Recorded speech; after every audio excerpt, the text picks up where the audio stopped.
Hello, my back to Forza Horizon for a little bit of a challenge. Now, the American Festival of Speed starts up this Thursday, and I'm going to try to build the racetrack that they are racing at. It's called M1. It's about half hour away from my house. You've seen it if you've seen some of my Cars and Coffee videos. A lot of them were at that racetrack. And I'm going to try and attempt to build a replica of it. Now, it's a little tricky on Forza because you don't have flat ground. The elevation change is only about 25 feet or something like that. It's very flat. And I'm going to try to replicate it. Not exactly, it's about 1.5 miles long. I have a scaled, actually measured, like, I actually used a map scale to draw a replica outline of the track. My plan is to use the airport here because it is the smoothest, and I think I can get it to work. I think. I'm not sure how accurate it will be. But once we finish with the track, I'm going to take a selection of vehicles that will either be at the event or very similar to them being at the event, and just do some hot laps, see how it goes. I know the GT will make an attendance, so yeah, let's give this a go. We're going to start here. This is going to be our start-finish line, if you will. Timed laps. Just like good, but there's a whole thing on it, so we want to go forward, and then you want to turn right. That's not the button I'm used to. That's the button I'm used to. I have not done this in a while, and I'm using automatic so I can get the map up easier. We want to place the checkpoint here. No, no, do we? Yeah. So we do this. Then we can place it here. Then we go underneath these things. I hope all the cars won't fit through there. No. This thing does fit. I know the Hudson Hornet won't fit through there. And yeah. Oh, that's not gonna work. You only have to finish the system and then you can do that. So we're going to make a little bit of tweaks to this. But we can make this work. It's not going to be an exact replica because there isn't a chicane here, but you sort of have to go around the planes, so we do that.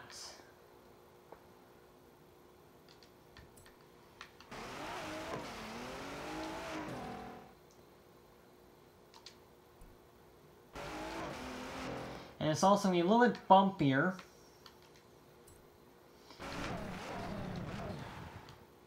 Than the other one.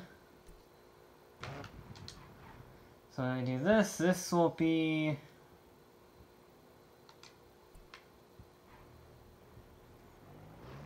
No. This is really tricky. We're gonna have to go... Let's see, so it has... you'll see on the map. It goes a little bit of a chicane there. Then a straightaway. We got the straightaway. Then we have a left...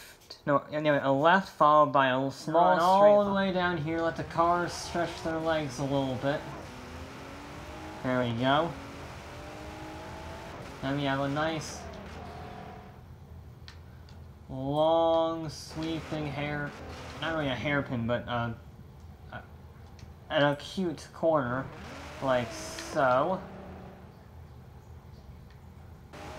Place finish line, sure.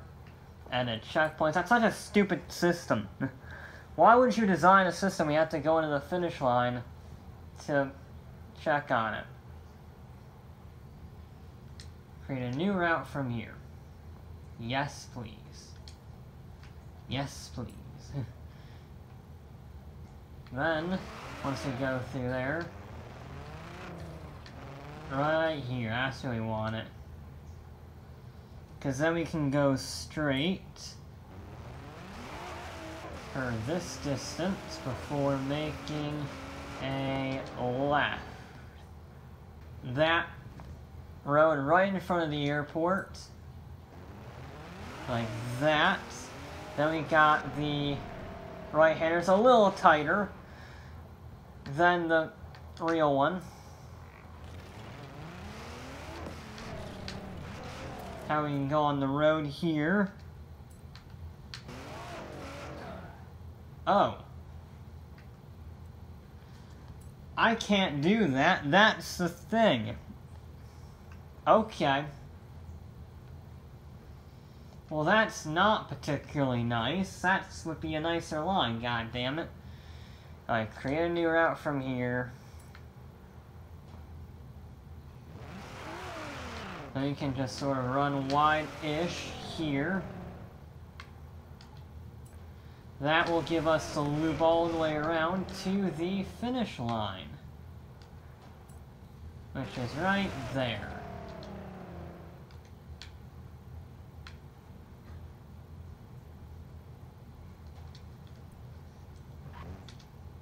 Bingo. That's the way we do it. That's it. I think it's not a perfect replica. The bulb, if you will, on the right is way too narrow and is not accurate of the length. You know, it's supposed to be 0.03 miles, 0.04 miles almost, and it's definitely not that. I think the runway is also a little bit long, but it's near enough. Alright, so we do this. That's our start. Then we go down here. That's really tight. Yeah. It's so tight I missed a checkpoint on my own race that I just created 2 seconds. Oh, it didn't count that one. That could be a problem. Why aren't you counting that checkpoint? I got it to work. I had to move the finish line slightly off of the start line. So, as you can see, because otherwise it would overlap and then the game gets very confused. You also have to go over here, don't ask me why. They have to get back on the Forza line or whatever they want, and then you can do your hot lap. Now, I like to point out, it's not exactly perfect, but you can actually kind of see the elements. You have the start line there, we have a little bit of a kink there. Then they are straightaway, we have our 2 left-handers, you have that crooked little hairpin, the long, straight, long sweeping corner. That's a little sharp, but whatever. Now we have, again, our kinked straightaway. A little bit less of a dramatic kink than the actual one, considering those two aren't parallel. But this and this are parallel, so that is good. And then we have our very small little kink there. Now, it is a mile long instead of a mile and a half. I think that's all because of that kink that I couldn't do because the bloody start line is over there. Anyway, we're going to give this a go. Set a good benchmark time in the GT. Now again, this is quite a bit bumpier and, you know, more debris filled. And I will allow rewinds because I'm new on this track and it's a bit sketchy on the plastic. You're not actually racing, hopefully, on Lego plastic in M1. I know we don't. I've driven on that track before. It's a nice track. I like it. But, okay, let's see. The rear-wheel drive GT. I think every car today is rear-wheel drive. As it turns out, the cars that I selected, they just happen to be rear-wheel drive. Ah, okay. So yeah, that's why we... Okay. Design flaw from the engineer. Yeah, that needs to be a little bit longer. Okay. So we have a later apex there to match the course, but otherwise it's not too bad. Yeah. You're not seeing any of this, okay? I'm learning. And I'm just trying to get a decent benchmark time with the GT. Then you ratchet down the gears, throw it in second, then bob and weave. There we go. That's our time. We start at 30 seconds, and it is 50.815. I have no idea if that's good or not. But that's our target time, and I need to do some practice. And what better place to start off than with the fabulous Hudson Hornet Nascar. Now, at M1, there is supposed to be the only surviving Hudson Hornet Nascar anywhere in the world in attendance. And we have the Hudson Hornet, so here we go. I built it up to NASCAR specs. So about 220 horsepower. It's got vintage racing tires. It is in C class, so it's definitely not for GT standards, but it's also a lot better than I think people give it credit for, even though I am flat out right now at 40 miles an hour, but bad example.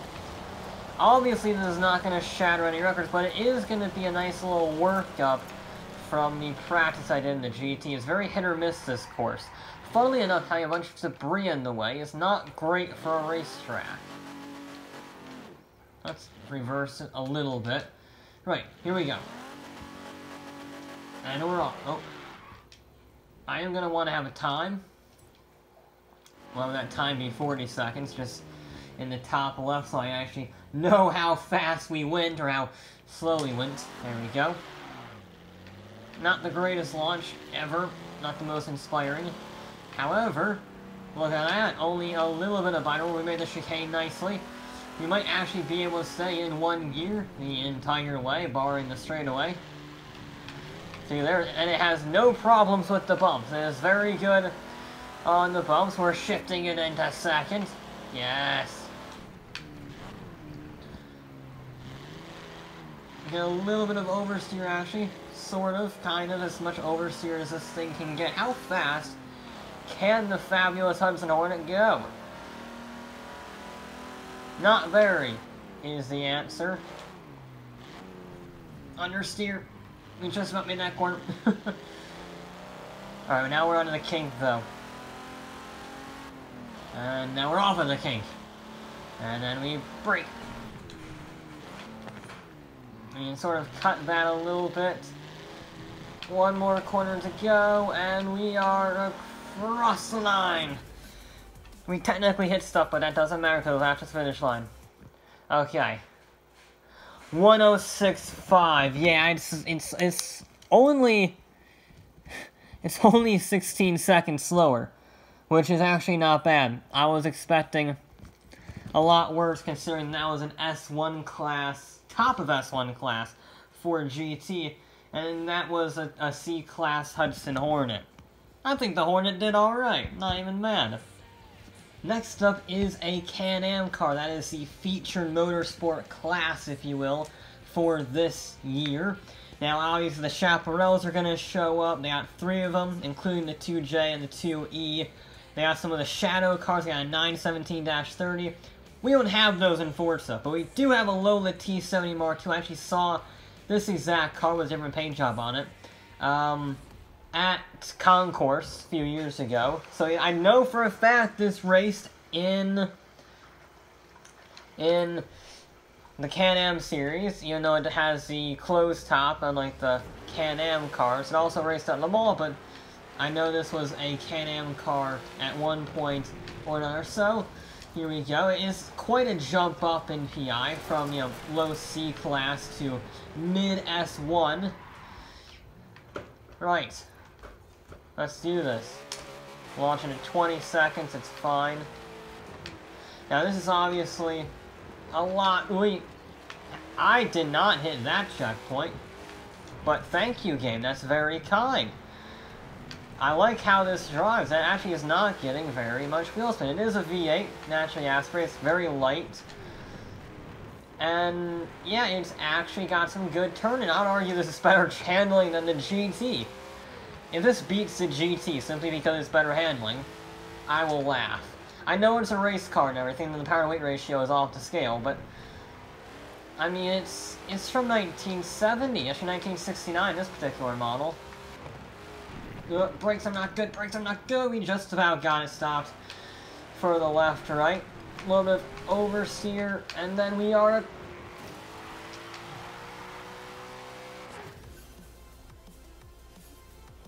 Cross the line. I'm gonna have to review the footage on that one. I don't think it beat the GT, but it was close. It was surprisingly close. I'm just gonna track the trajectory, if you will, because I'm not rerunning that after it twitched and had to go through some BS to get to the finish line. So, okay. Moving on, next up is the Rossion Q1. I've actually seen this car. There's a guy at the M1 garages that has it. He takes it to car shows once in a while. So I have actually seen it before. I think if you watch the last Cars and Coffee very close when you see the Noble M400, you can just about see it in the left-hand corner. But, yeah, this is going to actually be there, and is hopefully not going to be sort of in the thing for half a second, kind of at the end. That does not bode well. That's a very impressive stand on that. Couldn't do that if I tried. Alright, now this has some pros, it has some cons. It's, again, very light, it's modern. It's got a V8, it's sort of like the Lola in that regard. But it is also, you know, rear-wheel drive, road tires. We are off. I already feel this does not have the same level of grip as the Lola. Again, the game is being very generous with that particular checkpoint. Yep, big oversteer for the Q1. Come on, baby. When in doubt, you can probably beat the Hornet, so you won't be last. Run a little bit wide on the exit, follow the curves. That's what those are. Definitely not terrible game design. Okay. Now, there we go. Later apex. That's the key. Look at that. Actually gives us a proper run for this. I'm going to brake a little bit early because I don't really trust this car. There we go. Yeah, that wasn't too bad. A lot of oversteer, but we are cleanly through there and across the line. Alright, how was that for all of its sideways shenanigans? Okay, not bad, a 50.4 for the Q1, so that was, yeah, 54.1 is not bad. It puts it into third, behind the T70 and the Ford. The GT still leads, though. We only got 2 more cars left to go, but I think they can give it a run for its money. This is a GT4 car. Now, as far as I'm aware, there's no GT4 car, especially the KTMs, which are not sold here in the US. However, there are going to be a lot of GT3 and GTLM cars there. At least, again, all of this is being recorded before the event, so it could potentially go all Fire Festival. Who knows? But there's supposed to be a lot of GT cars there, and this is the only proper modern GT car we have in Forza Horizon 4. Now this will really test that GT. It's the least powerful car here, excluding the Hudson, 320 horsepower. But it is the least torquey vehicle here, including the Hudson. The Hudson has 3 more foot-pounds of torque than the KTM. There you go. Let's see how this fares. But the... Oh my, yeah, there's that lack of torque. But what this does have is very lightweight and ultra grippy tires. So, turning, fantastic. Wheel spin, a lot, surprisingly. That was unexpected. But look at that, that's not great. I don't think the speeds are high enough to really get the most out of this vehicle. Well, you know, thinking about it as I'm driving it. Because, yeah, it's not doing great. At least it doesn't seem to be doing great. Who knows, it could just eviscerate the leaderboard and I wouldn't know. Brake late. There we go.